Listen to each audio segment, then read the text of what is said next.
Mes chers frères et sœurs, c'est avec un immense pincement dans le cœur qu'on fait la dernière khutbah pendant ce mois béni. J'implore Allah tabaraka wa ta'ala d'agréer nos actions. J'implore Allah tabaraka wa ta'ala d'accepter notre jeûne, de nous pardonner nos nombreux manquements, nos négligences. J'implore Allah subhanahu wa ta'ala de nous affranchir du feu de l'enfer pendant ce mois. Mes chers frères, mes chères sœurs, Wallahi, je le dis, je le répète, c'est avec un immense pincement dans le cœur qu'on fait cette khutbah. Subhanallah, hier on était sur le minbar et on était en train de dire Allahumma balighna Ramadan wa wafiqna li qiyamihi wa siyamihi ala al-wajh alladhi yurdik. On disait Ya Allah, fais-nous vivre jusqu'au mois de Ramadan et facilite-nous son jeûne et ses prières nocturnes. Et là, ça y est, il ne reste plus que quelques heures et Ramadan va s'en aller. Il arrivait très rapidement.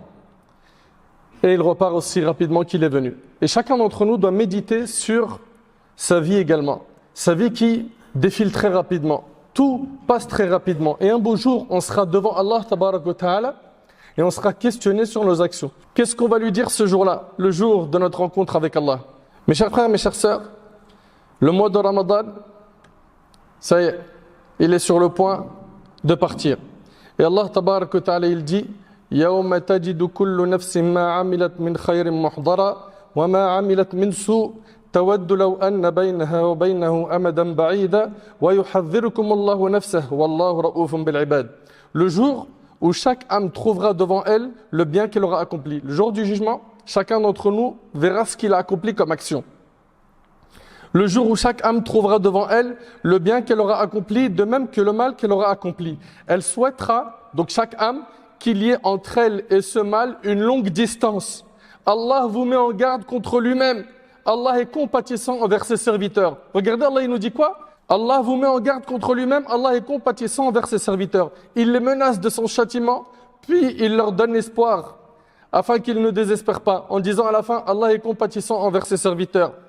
Al-Hassan al-Basri, rahimahullah, il a dit, de par sa compassion envers eux, il les a mis en garde contre lui-même.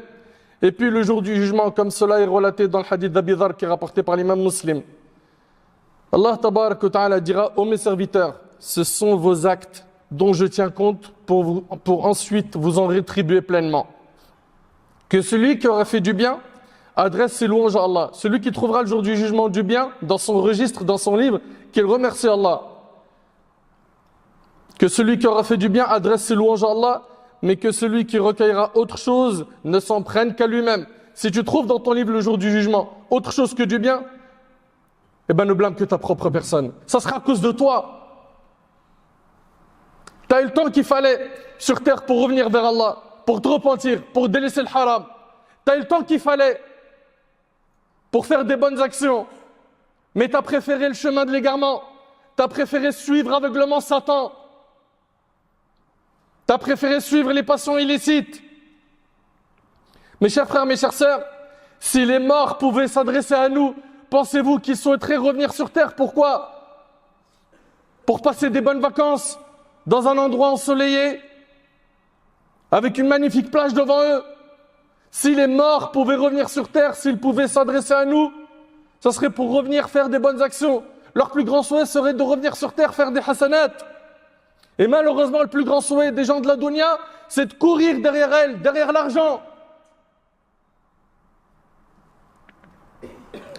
On ne profite pas de notre vie. On ne profite pas de notre vie en se rapprochant d'Allah. Jusqu'au moment où la mort va frapper. Et là, Allah Ta'ala il dit يَوْمَ إِذِ يَتَذَكَّرُ الْإِنسَانِ وَأَنَّ لَهُ الذِّكْرَ. Et qu'on amènera alors la géhenne, l'enfer sera ramené. En ce jour, l'homme se souviendra. C'est là où il va se souvenir de ce qu'il a accompli ici-bas. Mais à quoi lui servira-t-il de souvenir?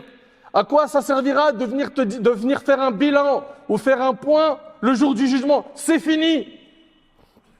Allah Ta'ala il dit وَيَوْمَ يَعَضُّ الظَّالِمُ عَلَى يَدَيْهِ يَقُولُ يَا لَيْتَنِي اتَّخَذْتُ مَعَ الرَّسُولِ سَبِيلًا. Le jour où le transgresseur se mordra les deux mains et dira si seulement j'avais suivi le chemin du messager.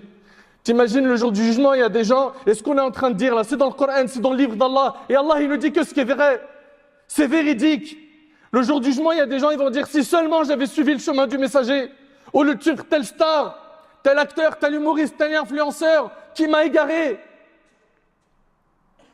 Allah Ta'ala il dit قد خسر الذين كذبوا بلقاء الله حتى إذا جاءتهم الساعة بغتة قالوا يا حسرتنا على ما فرطنا فيها وهم يحملون أوزارهم على ظهورهم ألا ساء ما يزرون. Sont perdants ceux qui démentent la rencontre d'Allah, et quand soudain l'heure surviendra, ils diront malheur à nous pour avoir négligé de nous y préparer. On s'est préparé pour tout sur terre, pour les vacances, pour faire de l'argent, pour notre mariage, pour un heureux événement. Mais pour la rencontre d'Allah le jour du jugement, ils ne se sont pas préparés. Malheur à nous pour avoir négligé de nous y préparer. Ils porteront alors sur leur dos le fardeau de leur péché. Et quel mauvais fardeau sera le leur. أن تقول نفس يا حسرة على ما فرطت في جنب الله وإن كنت لمن الساخرين. Et avant qu'on ne dise au jour du jugement, malheur à moi pour mes manquements envers Allah, j'étais certes parmi les railleurs. Essaye de réaliser qu'il y en a certains le jour du jugement qui vont dire malheur à moi, il n'a pas assuré sur terre en faisant salat, il n'a pas assuré sur terre en donnant la zakat sur son argent, il n'a pas assuré sur terre en faisant les actes obligatoires, il n'a pas assuré sur terre en optimisant son temps, en cherchant à obtenir la satisfaction d'Allah. Et le jour du jugement, malheur à moi pour mes manquements envers Allah.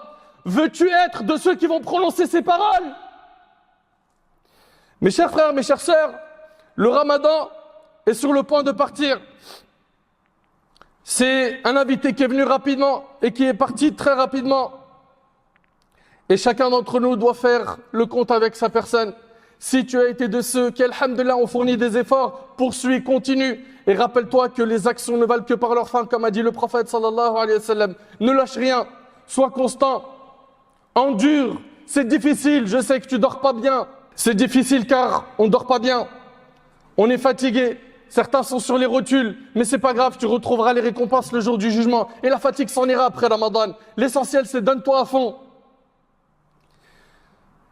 Et ceux parmi nous qui ont été négligents, mes chers frères, mes chères sœurs, il reste encore des heures, elles sont trop précieuses. Ne les perdez pas. Vous étiez peut-être attachés jusqu'à ce jour au péché, c'est maintenant. Repens-toi. Demande à Allah tabaraka wa ta'ala qui te guide. Demande à Allah qui te pardonne. Ne pense pas que tes péchés dépassent la miséricorde d'Allah tabaraka wa ta'ala, qu'ils sont plus grands que la rahma d'Allah azza wa jal. C'est avec un cœur qui saigne qu'on se prépare à quitter cet invité durant lequel les portes du paradis étaient ouvertes, les portes de l'enfer étaient fermées, les bonnes actions étaient multipliées, les rebelles parmi les démons étaient enchaînés. Mes chers frères, mes chères sœurs, on n'a aucune garantie de vivre un autre Ramadan après celui-là. Aucune. Il faut prendre conscience que l'année dernière, pendant qu'on était en train de parler, il y avait des gens parmi nous, pendant le Ramadan dernier. Ils ne sont plus parmi nous. Ça y est, l'ange de la mort est venu recueillir leur âme. Est-ce que l'année prochaine, ces mêmes visages seront là? Probablement qu'il y en a parmi nous qui vont partir. Mais on va partir avec quel bagage? On va rencontrer Allah avec quel bagage?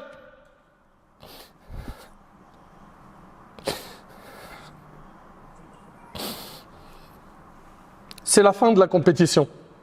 C'est là où il faut tout donner, en termes de prière, en termes de lecture de Coran, en termes de méditation, en termes d'aumône, en termes de dhikr. Pourquoi? Parce que ce qui nous attend, c'est le paradis, un paradis éternel. Certains parmi nous vont gagner dans cette compétition et ils vont ressortir de soi avec le diplôme de la piété. D'autres, ça sera des perdants. Mes chers frères, mes chères sœurs, pendant les jours qui nous restent, il nous reste encore des nuits impaires dans lesquelles il se peut qu'il y ait la nuit du destin. Allah tabaraka wa ta'ala, en parlant de la nuit du destin, il dit Inna anzalnahu fi laylatil qadr. Nous avons fait descendre le Coran pendant la nuit éminente du destin. Une nuit qui vaut mieux que 1000 mois. Il dit Azza wa Jal, Laylatul Qadri khayrun min alfi shahr. Cette nuit-là, elle vaut mieux que 1000 mois, mieux que 83 ans d'adoration. T'imagines, subhanallah, c'est une vie humaine. C'est-à-dire, si nous, on cartonne pendant cette nuit-là et on fait des efforts comme notre modèle, alayhi salatu wassalam, a fait, Allah tabaraka wa ta'ala nous gratifiera bi'idhnillah. Ceux parmi nous qui ne feront pas d'efforts pendant cette nuit se seront privés de tout le bien. Mes chers frères et sœurs, concernant ce qu'il est recommandé de dire pendant la nuit du destin, Aïcha radiyallahu anha a dit au messager d'Allah, s'il m'arrivait de savoir quelle nuit est celle de la nuit du destin, dis-moi ce que je devrais y dire. Il lui a dit, alayhi salatu wassalam, dit, oh Allah, tu es certes pardonneur et tu aimes le pardon, alors pardonne-moi. Allahumma innaka afu, tuhibbul afwa fa'afu anni. Mon frère, ma sœur, est-ce que vous savez ça veut dire quoi, al-afu? Il y a al-maghfira, qui est le fait de pardonner le péché. Mais il reste sur ton livre, ton registre, tu le lis sur ton livre le jour du jugement. Et il y a al-afu, c'est le fait que le péché ait été effacé de ton livre. C'est-à-dire Allah, il te l'a pardonné et il a été effacé. C'est pour ça que ce qu'il est recommandé de dire pendant cette nuit, c'est Allahumma innaka afu, tuhibbul afu, fa'fu anni. Et avec cela, tu vas gagner le fait que tes péchés seront effacés. Tu vas gagner la satisfaction d'Allah tabaraka wa ta'ala. Et qu'Allah azza wa jal te donnera en termes de subsistance halal ce qui te satisfera sans que tu lui demandes quoi que ce soit. Fallahumma innaka afu, tuhibbul afwa, fa'fu anna. Mes chers frères, mes chères sœurs, on a des soucis. On a des épreuves, on a des baisses de foi, on a des problèmes de santé, on a perdu des êtres chers. À nous de faire dua pour nous et pour ceux qu'on a perdus parmi les membres de notre famille ou parmi les musulmans. Et rappelez-vous qu'Allah tabaraka wa ta'ala, c'est lui qui dissipe les soucis, c'est lui qui exauce les invocations. Allah ta'ala, il dit « Amma yujibul muttarra idha da'ah wa yakshifu su' wa yaj'alukum khulafa al-ard a ilahum ma'allah qalila ma tadhakkarun » Qui exauce l'affligé, qui l'invoque, dissipe le mal et vous fait succéder sur la terre. Est-il un autre Dieu en dehors d'Allah? Que vous réfléchissez peu. Mes chers frères et sœurs, après Ramadan, il va falloir poursuivre les efforts pour ceux qui en ont fait. Ouf, botou, tenez bon, lâchez rien. C'est pas pendant Ramadan, je mets le paquet et après, je lâche tout. Pourquoi? Celui que tu adores, c'est le Seigneur de tous les mois, pas que celui de Ramadan. Quelle est cette logique? De venir faire des efforts que pendant un mois et après c'est fini, il n'y a plus rien. Donc après Ramadan, il va falloir poursuivre les efforts. Et d'ailleurs, les savants nous disent que parmi les signes qu'Allah a accepté nos bonnes actions, c'est le fait de continuer à faire des bonnes actions après en avoir déjà fait.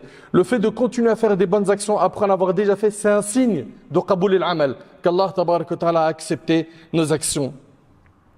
Mes chers frères, mes chères sœurs, il va falloir donc poursuivre les efforts. Et ceux parmi nous qui ont été négligents et insouciants, montez dans le wagon du repentir. Revenez vers Allah subhanahu wa ta'ala. Alhamdulillah, Allah tabaraka wa ta'ala est pardonneur et miséricordieux. Et même si tes péchés ont atteint les nuages du ciel, comme c'est rapporté par Tirmidhi selon Anas, et que tu demandes pardon à Allah, Allah il te pardonnera sans se soucier du nombre de tes péchés. L'essentiel c'est que tu reviennes à Allah avec un repentir sincère. Mes chers frères, mes chères sœurs, Wallah, je le dis, je le répète, les heures qui nous restent là, on peut, bi'idhnillah tabaraka wa ta'ala, en sortir avec énormément de bénéfices. Que ce soit des récompenses ou la guidée, des nouvelles résolutions, à nous de profiter un maximum de notre temps.